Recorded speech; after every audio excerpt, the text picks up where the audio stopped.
Hi friends, आप सबका बहुत बहुत स्वागत है रैंकस मंत्रा के सेशन में। फ्रेंड्स, जेट 8 पेपर 2 सामाजिक विज्ञान सोशल साइंस के सेट के साथ उपस्थित हूँ मैं यहाँ। फ्रेंड्स, आप 5 से 10 मिनट यहाँ पर अगर टाइम देते हैं तो बहुत इंपॉर्टेंट होने वाला है आपके लिए एग्ज़ाम के पॉइंट ऑफ व्यू से, और एग्जामिनेशन हॉल में इससे बहुत हेल्प मिलेगी आपको। अब ऐसे तो हम लोग 1 से 2 घंटे आसानी से सोशल साइट्स पर भी लगा देते हैं, लेकिन ये 5 से 10 मिनट अगर आप दे दें तो बहुत ही अच्छा रहेगा, इम्पोर्टेंट रहेगा आपके लिए।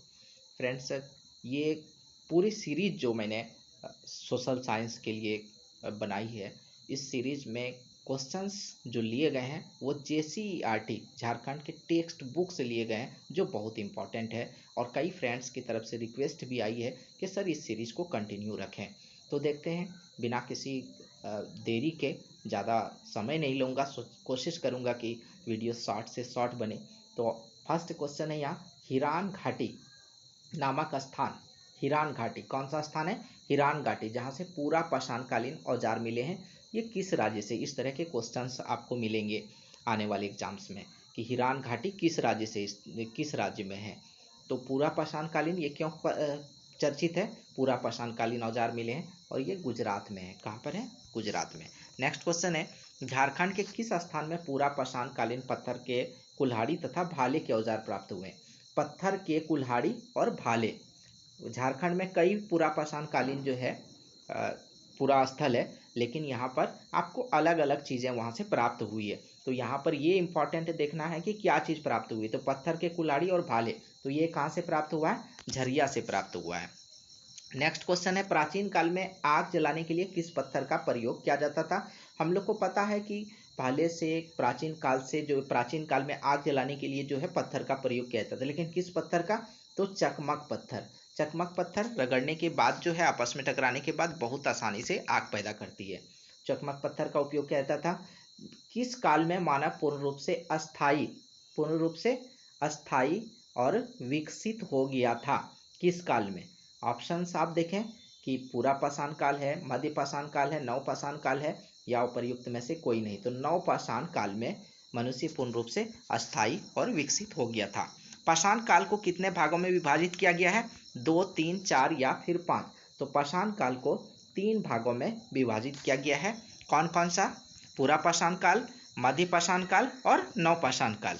नेक्स्ट क्वेश्चन है कि पूरा पाषाण काल का कालखंड क्या है? 20 लाख साल पहले से 12,000 साल पहले तक, 12,000 साल पहले से 10,000 साल पहले तक, 10,000 साल पहले से 4,000 साल पहले तक, और ये आपका गलत है सीधे। तो आप इसमें से देखेंगे कि पूरा पाषाण काल का कालखंड जो है ये 20 लाख साल पहले से 12,000 साल पहले तक है। पूरा पाषाण काल के बाद कौन सा काल आता है? मध्य पाषाण काल। तो मध्य पाषाण का कालखंड जो है 12,000 साल पहले से 10,000 साल पहले तक है, और उसके बाद नव पाषाण काल जो है आरंभ होता है। तो नव पाषाण काल का जो है कालखंड 10,000 साल पहले से 4,000 साल पहले तक है। ये तो तीनों पाषाणकालीन जो है कालखंड यहाँ पर आपको पता हो जाता है। नेक्स्ट है कि प्रसिद्ध पर्यावरणविद बुलु इमाम का संबंध किससे है? किस राज्य से है? बहुत ही इंपॉर्टेंट होता है अगर वो आपके राज्य से जुड़ा हुआ सामान्य ज्ञान हो या सोशल स्टडी की बातें, बहुत इंपॉर्टेंट हो जाता है जेट 8 के लिए और JCC के सभी एग्जाम्स के लिए। फ्रेंड्स, चाहे जेट 8 की तैयारी की बात हो या अपडेट न्यूज़ की बात हो, लेटेस्ट न्यूज़ की बात हो, आप रैंकस मंत्रा आपका स्वागत करता है। सब्सक्राइब करें और बेल आइकन को प्रेस कर लें ताकि जो है अपडेट न्यूज़ आपको मिलते रहे। नेक्स्ट है कि प्रसिद्ध पर्यावरणविद बुलु इमाम का संबंध। तो बुलु इमाम का संबंध झारखंड से है। कहाँ से है? झारखंड से। झारखंड के प्रसिद्ध पर्यावरणविद बुलु इमाम का जन्म किस जिले में हुआ? तो बुलु इमाम का जन्म जो है हजारीबाग जिले में हुआ 31 अगस्त 1942 को हजारीबाग जिले में हुआ। झारखंड में प्राचीन शैलचित्र कहाँ से प्राप्त हुए हैं? ऑप्शंस आपको दिए गए, हजारीबाग और गढ़वा, रांची, कोडरमा और गिरिडीह।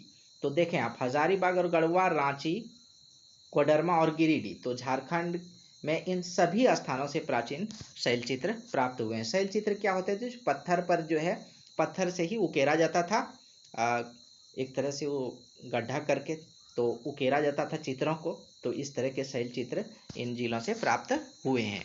आग का आविष्कार किस काल में हुआ?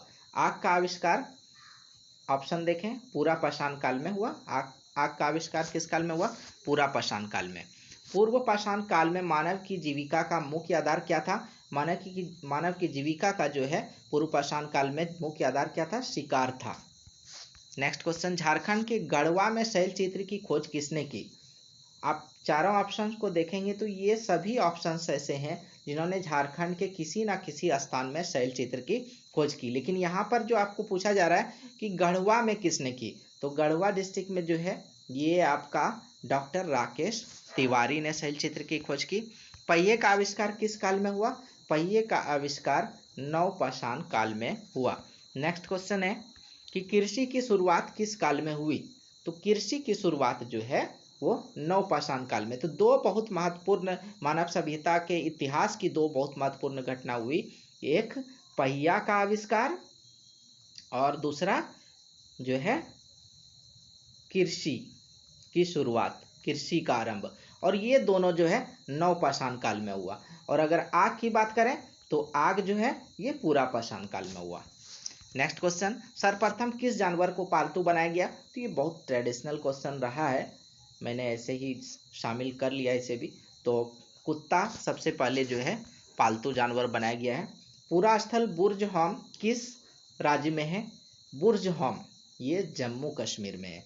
पूरा स्थल के तौर पर, पुरातात्विक स्थल के तौर पर इसे बहुत ही प्रसिद्धि मिली है। तो बुर्ज होम में है ये, बुर्ज होम जम्मू कश्मीर में है। निम्नलिखित में से किस स्थान से गर्तवास के साक्ष्य मिले हैं? तो बुर्ज होम से जो जम्मू कश्मीर में है गर्तवास के साक्ष्य मिले। गर्तवास क्या होता है? गर्तवास जमीन के अंदर रहने के लिए जो घर बनाए जाते थे उसे गर्तवास कहा जाता है। इसे पीट हाउस भी कहते हैं, इसे पीट हाउस भी कहते हैं। आपको इस तरह से भी क्वेश्चंस आ सकते हैं कि जमीन के अंदर प्राचीन काल में रहने के लिए जमीन के अंदर घर बनाए जाते थे, उसे क्या कहते हैं? तो उसे पीट हाउस या गर्तवास कहते हैं। नेक्स्ट क्वेश्चन है, बारूडी जहां से नवपाषाणकालीन मृद भांड के टुकड़े था परस्तर मतलब पत्थर, परस्तर मतलब पत्थर के कुल्हाड़ी और हथौड़ी प्राप्त हुए हैं। क्या क्या? मृद भांड के टुकड़े और पत्थर के कुल्हाड़ी और हथौड़ी प्राप्त हुए हैं बारूडी से। तो ये बारूडी कहाँ, किस जिले में स्थित है? ये झारखंड का है बारूडी। तो कहाँ पर है? सिंहभूम है, हजारीबाग है, खूंटी है या लातेहार है? तो ये खूंटी जिले में बारूडी है स्थित है। पूरा स्थल चिरांद किस राज्य में स्थित है? पूरा स्थल चिरांद जो है आपका ऑप्शन देखिए, बिहार, आंध्र प्रदेश, उत्तर प्रदेश, जम्मू कश्मीर। तो चिरांद जो है ये बिहार में स्थित है। और ये किस डिस्ट्रिक्ट में है बिहार में? सारण जिले में स्थित है। लास्ट क्वेश्चन है इस सेट का, निम्नलिखित में से किस स्थान से चावल और मटके घड़े प्राप्त हुए हैं? किस स्थान से? ये कोल्डी हवा से प्राप्त हुए हैं। चावल के अवशेष और मटके घड़े के अवशेष जो है प्राप्त हुए हैं कहाँ से? कोल्डी हवा से। ये कोल्डी हवा किस राज्य में है? यूपी में, उत्तर प्रदेश में। तो फ्रेंड्स चैनल को सब्सक्राइब कर लें और बेल आइकन को भी प्रेस कर लें। आई होप कि ये वीडियो आप सबके लिए बहुत यूजफुल रहेगा। तो बने रहिए रैंकर्स मंत्रा के साथ। धन्यवाद। जय हिंद।